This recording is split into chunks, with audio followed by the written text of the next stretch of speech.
We acknowledge that Tri-Cities Community Television operates on the traditional, ancestral, and unceded territory of the Coquitlam First Nation. We thank the Coquitlam who continue to live on these lands and care for them along with the waters and all that is above and below. On February 23rd, Coquitlam City Council held its regular meeting to review advisory committee minutes, consider planning and development items affecting Coquitlam, and approve several 2026 work plans.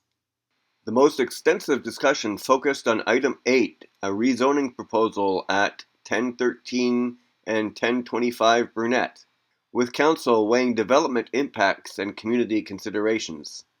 Item 9 addressed continued lease support for the Port Coquitlam and District Hunting and Fishing Club, alongside considerations of the long-term alternatives. Tri-Cities Local Journalism Initiative reporter Yuna Fahim brings us this coverage.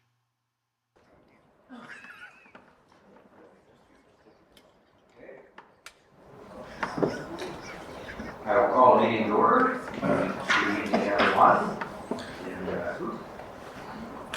It is my honor as mayor, to welcome you all this evening and to begin with a reality check that we as Coquitlam residents live, work, and play, and have the honor of living in a community that was named after all the main word from the coast area. It means red fish up the river. This name, Coquitlam.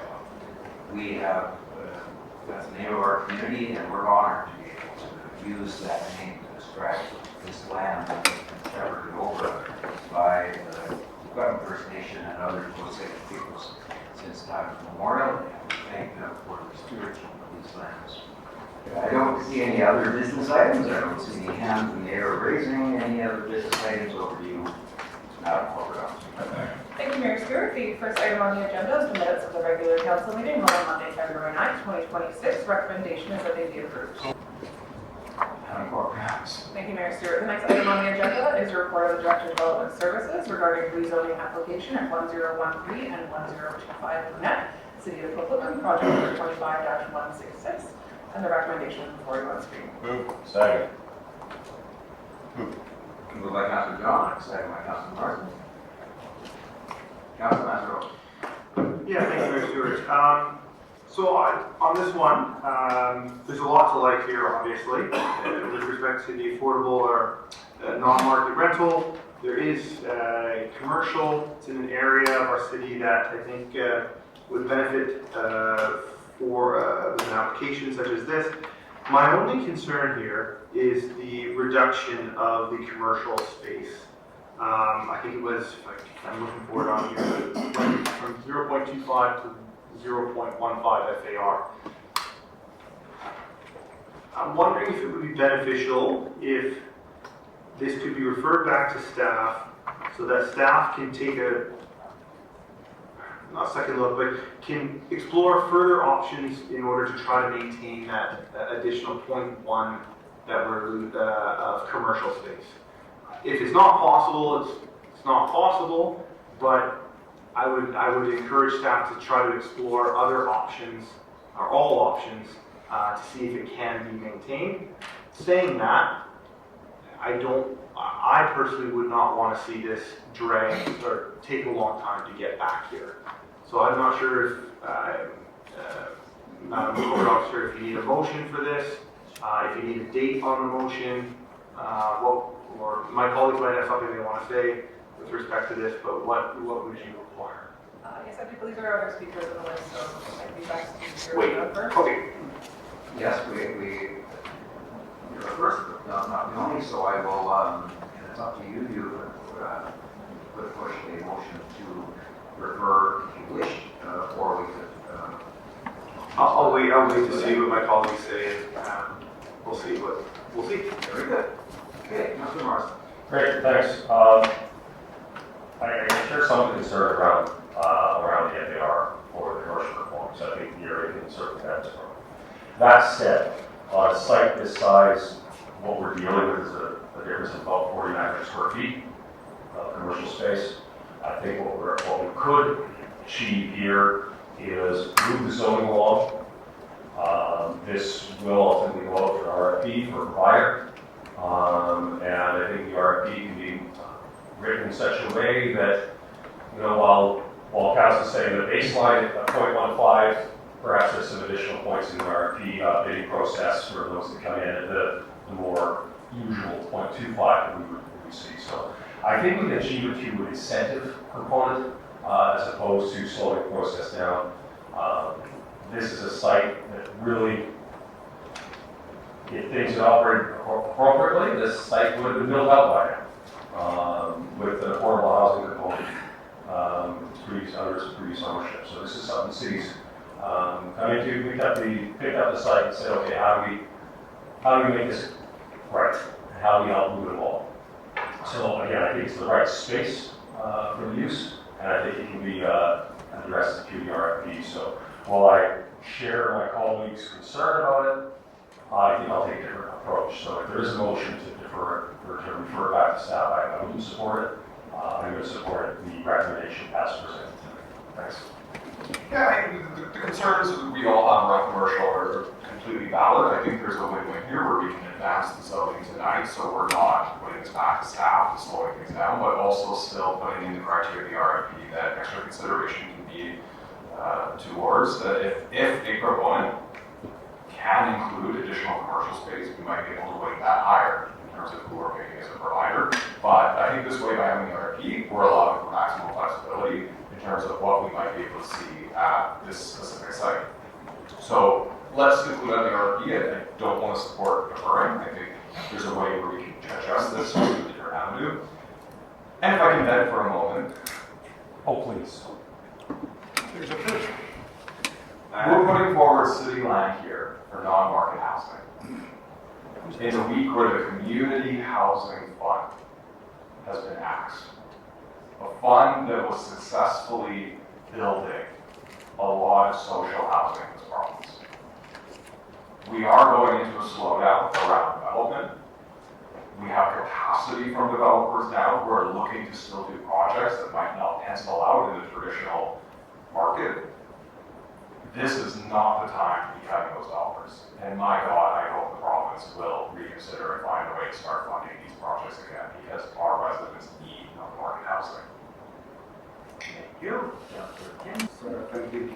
Very glad to see this in front of us. Regarding the commercial space, I welcome a lot of points, especially as we look at affordable housing side. When I look on page 4 of the report on the commercial space, this activation supports a key guiding principle of the MMP to restore Brunette Avenue as the main street. So I don't want to away the importance of the commercial side here either. With the referral back, what's the timeline, a possible timeline that we're looking at, so that we're not, again, we want things to keep moving forward, but at the same time, I'm weighing this, the incentive, or we look at what this would take to ensure that we were taking the risk. Mr. Mayor. On the schedule here, yeah. Okay, then. We've got, Mr. Alvarez. yes, sir. Through the chair. Thank you, Mr. Mayor. The earliest, we've got, we are signing reports off right now for the 2nd, 9th. We have spring break, right? Spring break. So I would say realistically it'd be probably the end of March.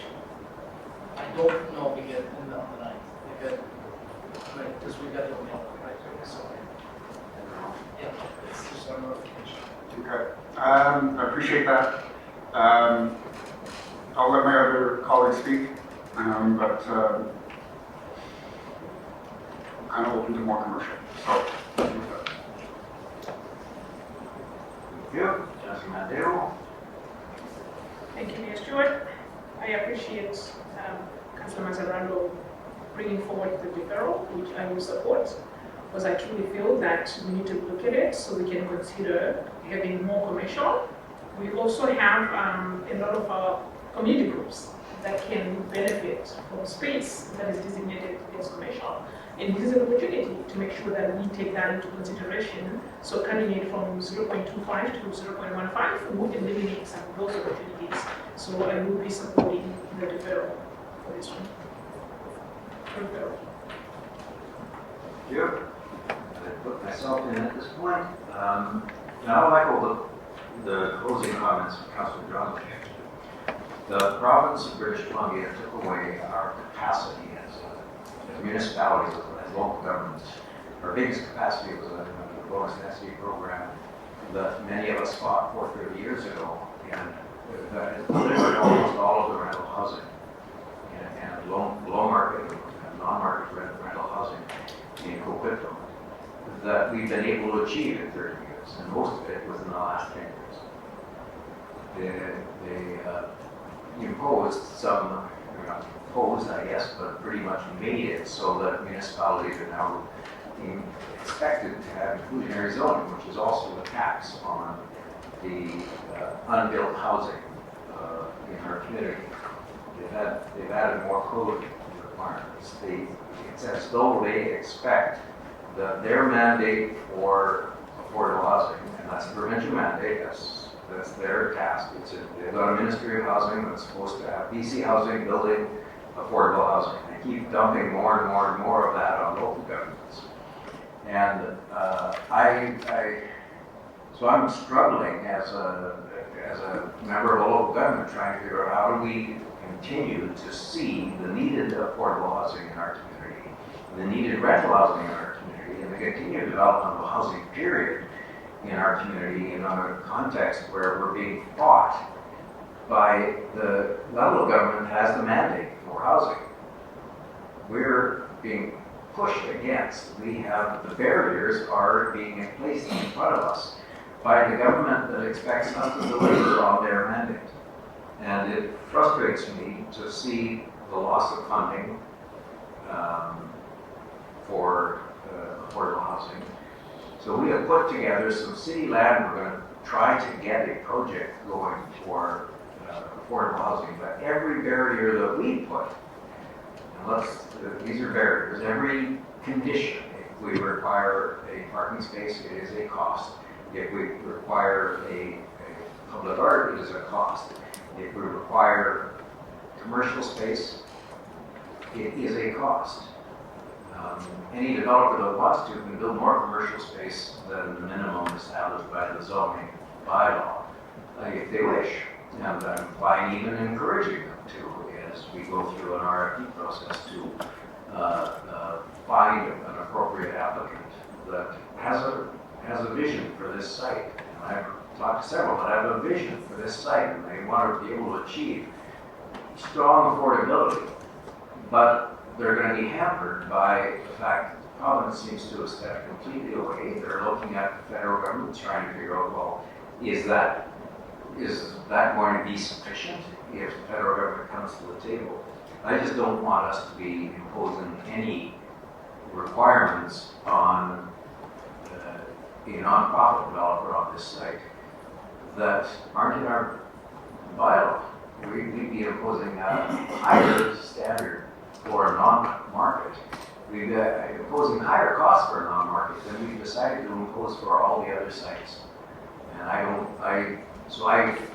would love to see more commercial. I think this location is somewhat ideal for more commercial. And it may well be that one of the components in an RFP could come forward and figure out a way to make that work. But I need this to move forward at a time when we really, the province has pretty much killed market housing. The province has pretty much killed the applications that are coming in the door. And here we are hoping desperately for one of these non-market housing providers that has shown an interest in this site to come up with a plan that we'll all be proud of. I think it will. So if it had more commercial, I'd be ecstatic. But if it met the minimum standards of the zoning bylaw, I would be ecstatic. If it was a project that we could all be proud of and that would provide, most importantly, the housing we need. So I'm only in favor of deferring it or referring it to figure out how to, I just don't want us to be looking at this site as being someplace where we can impose higher requirements in order to achieve things other than the thing we most want to achieve, which is below market. Councillor Hodge. Thank you. No question. We need the housing. We need it now. The sooner we get building it, the sooner we're going to be able to have people who need that housing move in. We also need the commercial. And so I think this is an ideal spot for commercial. I think it's a great mix. I like the project. I like Councillor Mazzarolo. I think it's got a lot going for it. I do share his concerns about wanting to see more commercial. But what's unique here is that not only tonight we're talking about the zoning, but because it's city property, because we're the ones going out for the RFP, we have that extra bit of input into this. And so we can, as wearing our landowner hat, we can look at the best proposal and see which one we feel will suit the community the best. And that very well may be with some more commercial components to it. So that's what I'd like to see. I'd like to see more commercial, but I don't want to see a delay. I think we should get the zoning done, and then that way we can get on with the RFP. And let's see if we can find a partner to step up to make this project as affordable as it can. That's what it's supposed to be. I thank Councillor Jollick and the Mayor for their comments. I think that it is really unfortunate that for all the years the province has told municipalities, build more housing, we need more below market. We've often been criticized as a city, well, city, you should do more. So here we are stepping up to do something, and it's very possible that the funding that's needed to complete this and make this project truly affordable as it could be. But we won't know that until we get the project out, until we get the zoning in place, until we are able to go out for an RFP. So for that reason, I support the intent, but I'm not going to support delaying it. I think we have an opportunity to address some of our concerns once we put up the RFP out. Thank you. Thank you. Councillor Assis. Yeah, just a little bit on the rant from both Councillor Jondalik and Mayor Stewart.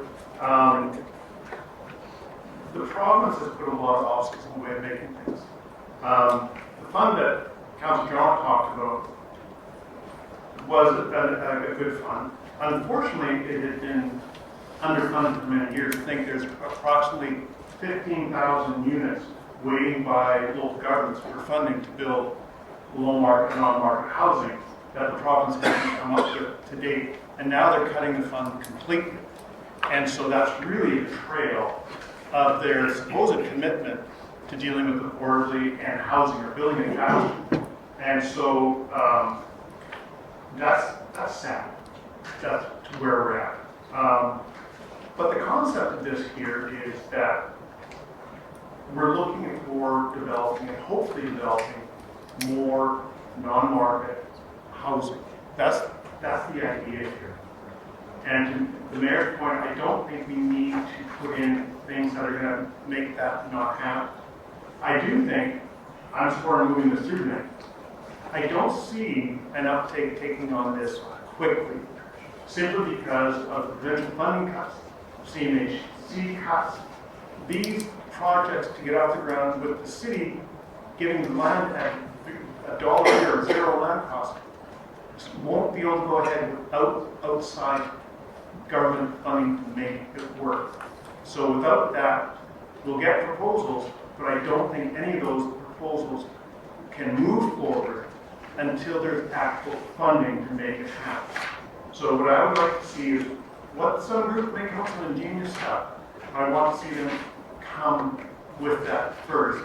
And I think, is the objective to have commercial here, or is the objective to have non-market and some below market housing? I think the objective is what we need is that, particularly in this area. I think is more served by that in this area. The need for that's greater. So I agree with the comments that we can have the RFP written away to see if there's encouragement for it, but I don't want to put things that will not make it even more financially impossible to make it happen. and get that housing that we do need. So I will support moving this through. I will support a referral. Or referral back to staff. Thank you. Tower, Thank you, Mayor Stewart. I echo a lot of the comments that my colleagues have already said tonight. I just drew a blank. This is the perfect location for non-market housing, and I'm really proud of this council and a lot of the work that we've done in the realm of affordable housing, but also that we are addressing activating our streets and, you know, encouraging lots of commercial space and putting the office on the second floor so this the ground level is activated and it makes our streets more, you know, welcoming and alive and all that. That's really important. But in this particular project, I don't know if we can get both given the current environment. So I don't want to hold up. They're both important, but I don't want to hold up the process as far as getting non-market housing. So I support the intent. One of my colleagues already used those words, but I'm going to not support referring this back to staff. Just to leave it alone. and our last first now speaker, Councilor Fahim. This is true. I think it's my second time. Yes.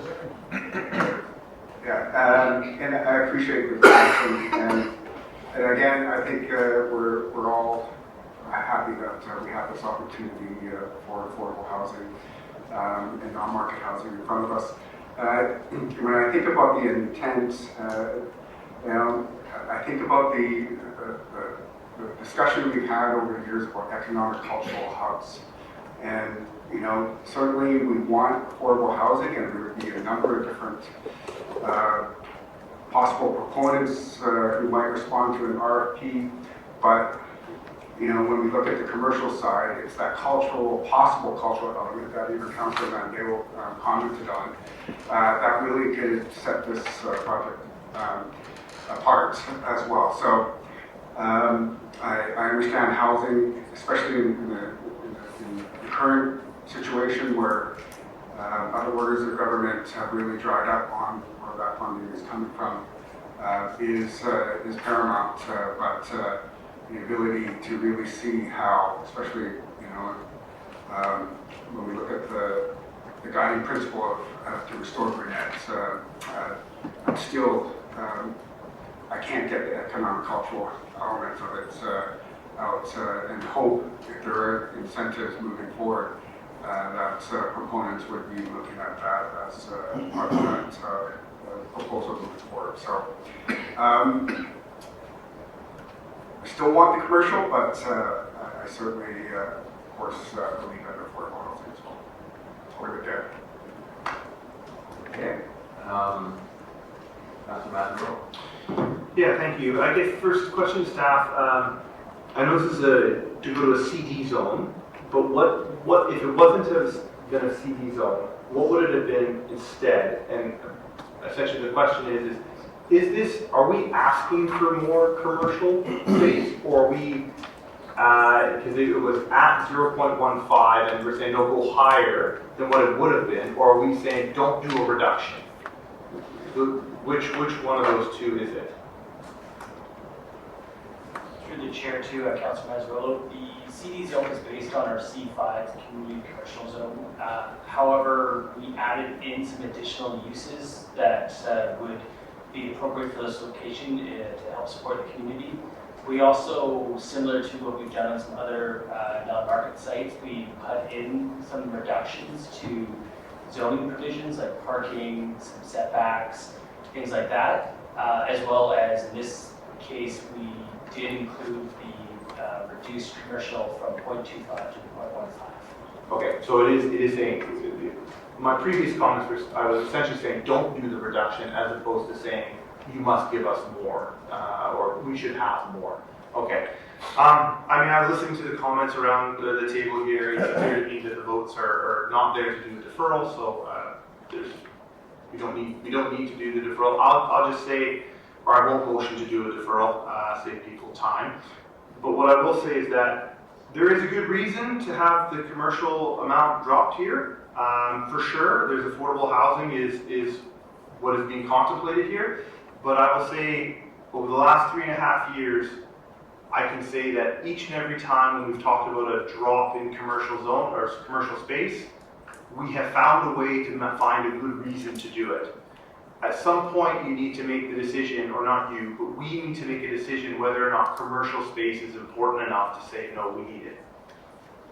That, maybe it's not this site, maybe it's not tonight, but at some point, development, we have to have the ability, or we need to have the ability to say, if this is something that is important to us and we believe it is a community benefit, I do believe it is a community benefit to have that commercial space, then we can't relax it and find a good reason, because there will always be a good reason. So the votes are there to move forward without a deferral tonight. I do support the supportive housing, or the non-market housing. So I will vote for it. I won't motion to have the deferral. But in future ones, if commercial space is a priority for us, we've got to treat it that way. That's all. Okay, just something earlier. I do want to comment on the reality of the history of Brunette. The name is a francophone name in a community that has francophone roots. Nous ce soir, nous avons une forte représentation de notre communauté francophone. Je demande au Conseil de les accueillir chaleureusement. Tonight we have a strong representation from our francophone community, and I ask Council to, of course, receive them and welcome them tonight, because la communauté francophone de Mayavid est vraiment importante. Our francophone community has been ignored a lot over the years, and I think this corner where I played in that ditch as a kid. We shot frogs. Mappin Park was a big park. It was actually the only park in south of Boston Avenue. Had no parks. That half of historical Coquitlam had no parks. The parks were up above that in English country. The francophone community had that park, and Burns Park was, hard to call that a park. We were there, and that was it. This corner is really important to this community. This development is important to the community. There's a speed of it. It's important for environmental reasons. There's lots going on here. We had a proposal for Van City a number of years ago to redevelop this site into a flagship their banking industry there. It was the francophone casebook that had my bid as I was growing up. That was where all of us had our right bank accounts. Our little pennies weren't in jars in that casebook that had my bid, which actually became the attraction of Mad City. Mad City made commitments. We gave them a temporary use permit. Unfortunately, it didn't come to pass.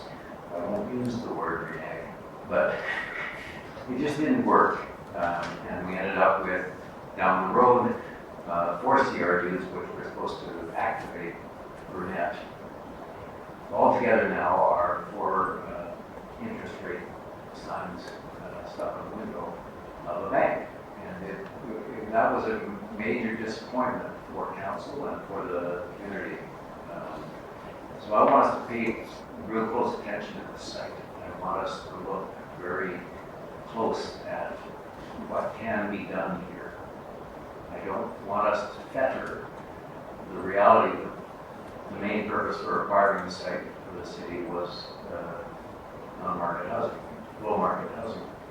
I want though for us to contemplate that with the passion and the aspirations of the francophone community that for which this was ground zero. This was the birthplace. Brunette Avenue was, or Duty Trunk was, Brunette Avenue and so much around it was the big part of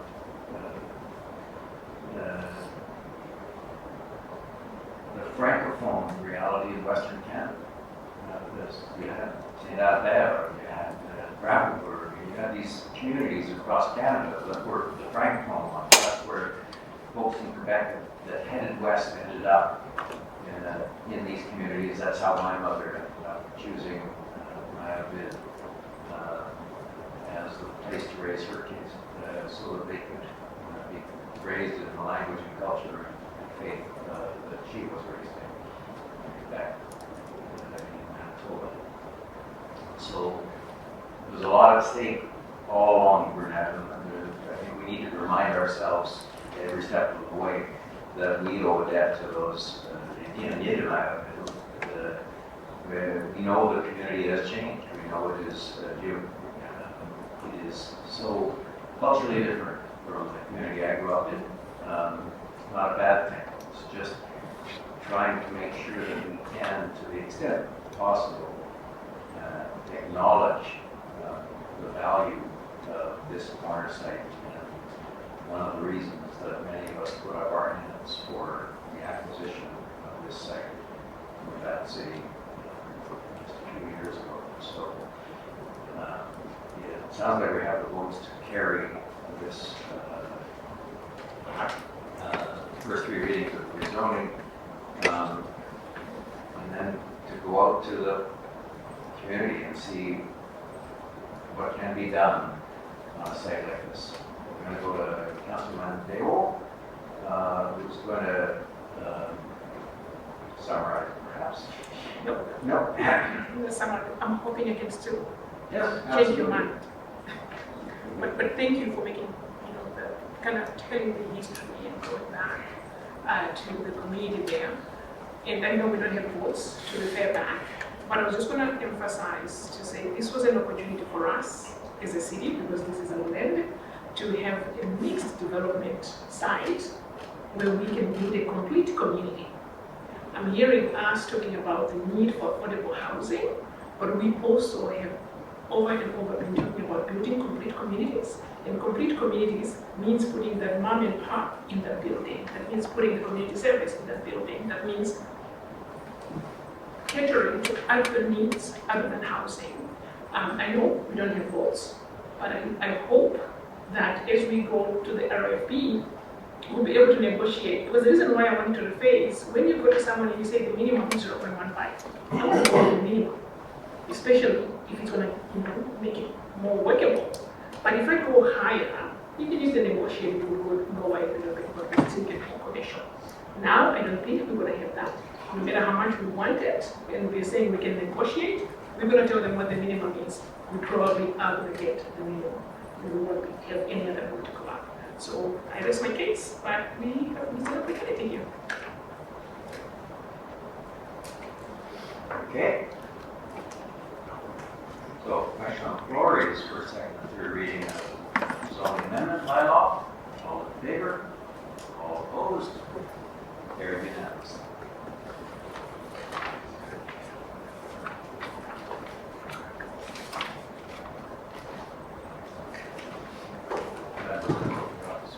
Thank you, Mayor Stewart. The next item on the agenda is a report of the General Manager of Planning and Development regarding request for support from the Port Coquitlam and District Hunting and Fishing Club regarding the continuance of the provincial crown land lease at 5000 Upper Hartford Road, with introductory comments by the General Manager of Planning and Development and recommendations before you on screen. Move option one. Second. Move the recommendation. Both together, sorry. Move recommendation.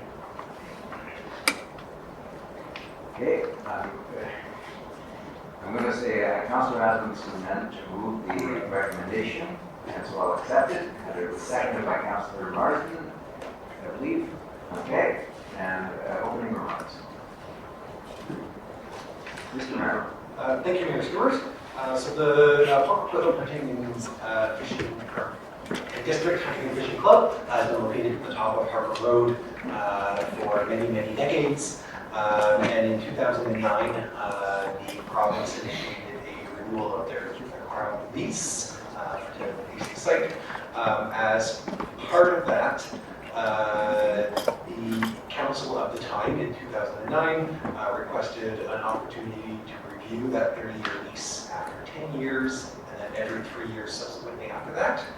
So this is the second of those 3-year renewals that have come forward.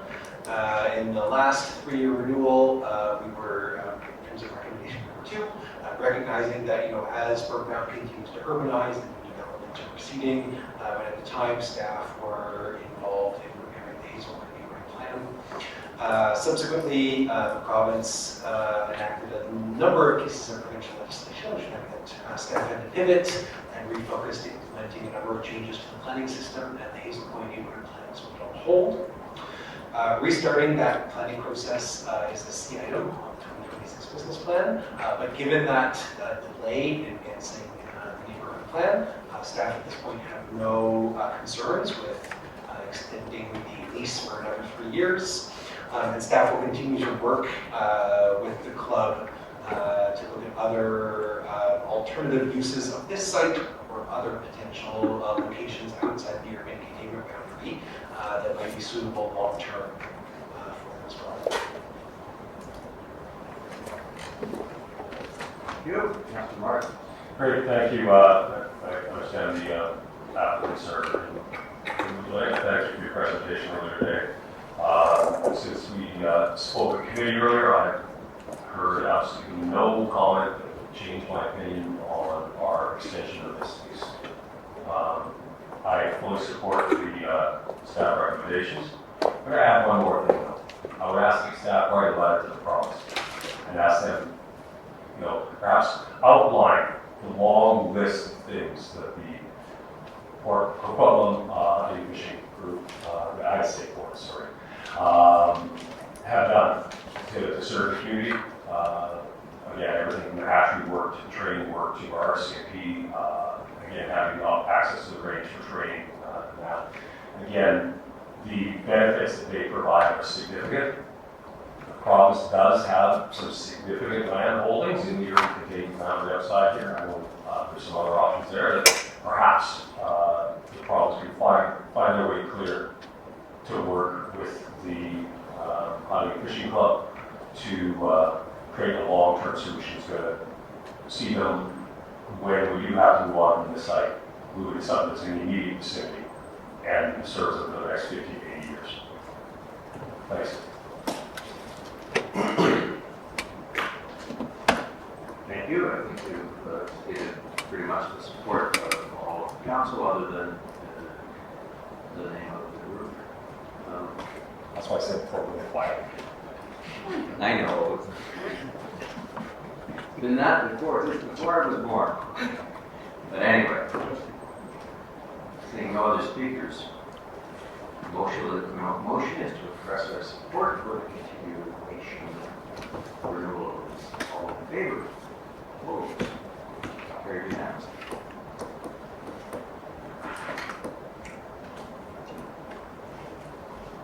Thank you, Mayor Stewart. The next item on the agenda is a report of the General Manager of Planning and Development regarding request for consultation extension regarding proposed Metro Vancouver 2025 amendments with introductory comments by the Director of Urban Planning and Design, and the recommendation was before you on screen. Moved. Second.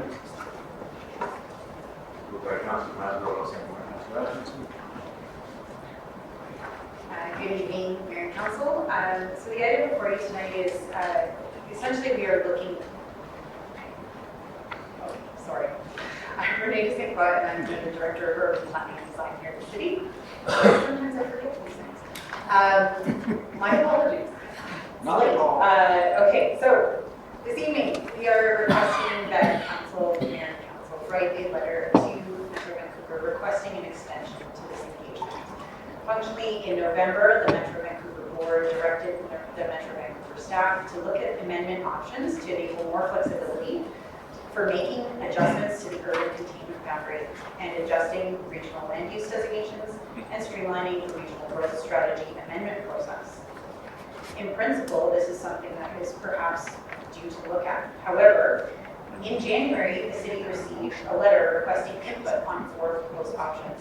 The deadline for this input is March 20th, and it must be canceled That timeline is exceptionally tight, given the complexity and nature of this particular piece of work, given that it has impacts on servicing, costs, infrastructure, and a multitude of other unforeseen or perhaps unintended consequences. So we are requesting that we write this letter to the board to request a bit of additional time to put together more in-depth feedback and potential to look at how this might be structured.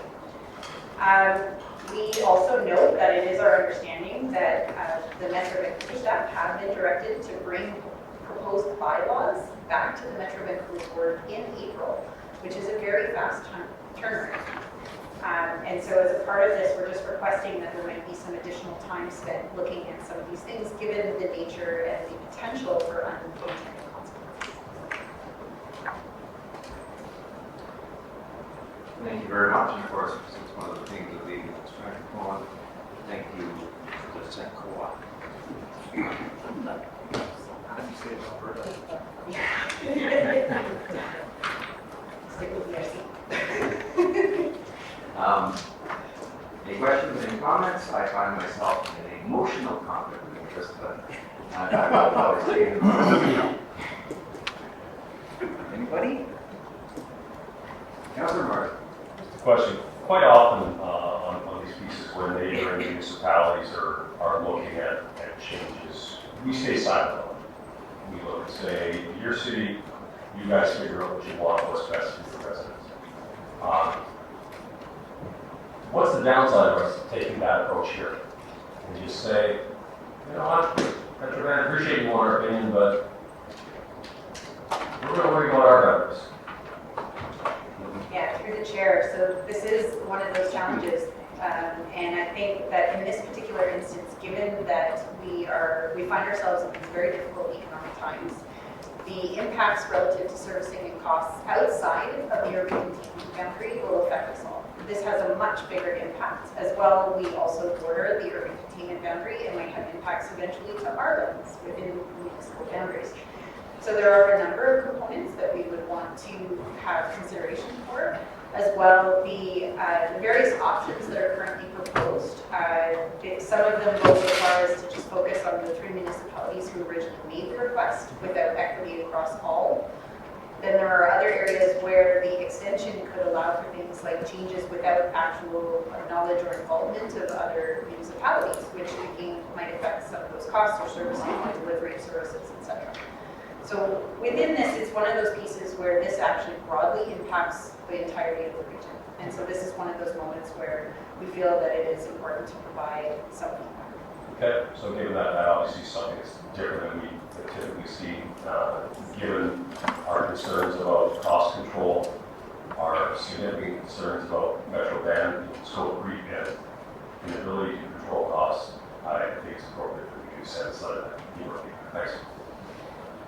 Perhaps I can just also add one additional component to this, which is in these types of amendments typically go with the regional growth strategy process, and this is certainly outside of that. It could have been evaluated during other times, and so there's a whole component of how those policies work together, what type of amendments are brought forward. It's not as simple as just affect the process. So these types of things are worth considering. Okay, I'm going to go over to Mr. Elliott. I'm also going to frame it with a question. In the past, Metro has often not done what we asked them to do, or not treated us with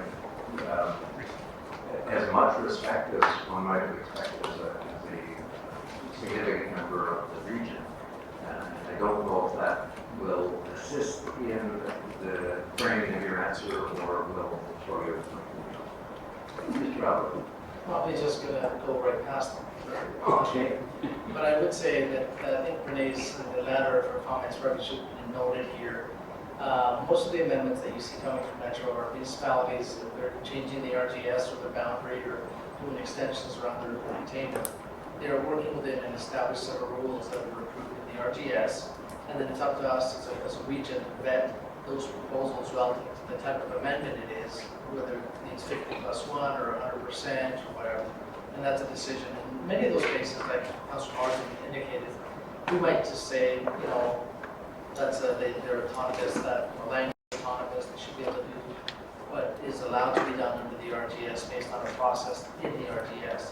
This is totally outside of that. This is changing the system by which these changes take place, right? That's the key difference. And I think that's got to be noted. And there's lots of implications here.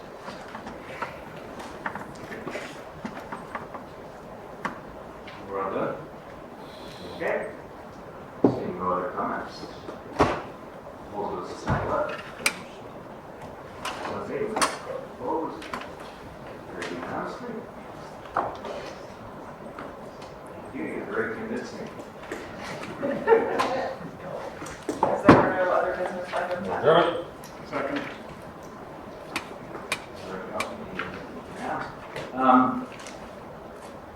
The motion to adjourn was from Councillor Morrison and seconded by Councillor Fahim. All in favor? Opposed? Carried unanimously. I will now open the floor to any questions from any members of the public who had questions on any of the items that were on tonight's agenda. Any questions at all? I don't see any coming in by email. That's always the best way to get your question answered. But if there's anyone here that wants to ask a question, tonight, I think there was two items that were very important.